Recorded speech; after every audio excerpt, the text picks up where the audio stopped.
Sharks know they need to stop turning those lights on and off. If you look at a lighthouse, you will get a second of lightness followed by darkness, and that quite aptly sums up how the Hollywood Bets Sharks' troubled Vodacom URC campaign has gone. It is something the captain, Andre Esterhazen, is determined should be halted at this critical final furlong of the season and with a top 8 place on the line. The Sharks seeking consistency seems to be a constant and often repeated refrain from the Durban team, but there was a slight adjustment to the words of Esterhazen that were sent back to the South African media by voice note from Wales this week.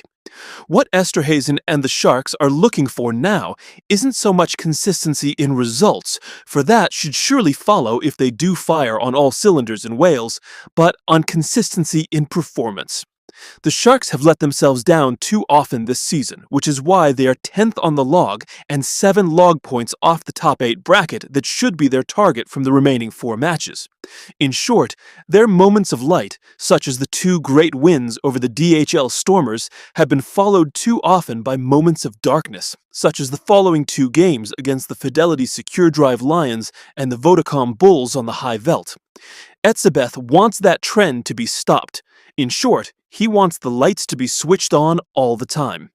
It's about being switched on as soon as you get onto the field, said Esterhazen.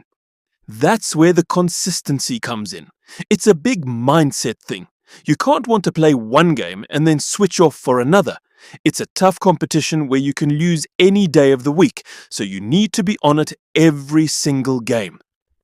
Esterhuizen is spot on. The Sharks lacked the energy they showed in their determination to beat the Stormers in subsequent games, and even before that. And with no room for error, that lighthouse effect can't continue. Dropping just one game now will be tickets for the Sharks' hopes of making the top 8 and qualifying for the URC Knockouts and Champions Cup, for the 7-point gap they need to make up is a big one when there are just 4 games to go. After the Ospreys game, the Sharks will head to Edinburgh, where they will face their former coach Sean Everett's team before heading home for 2 games against the Italian teams in Durban.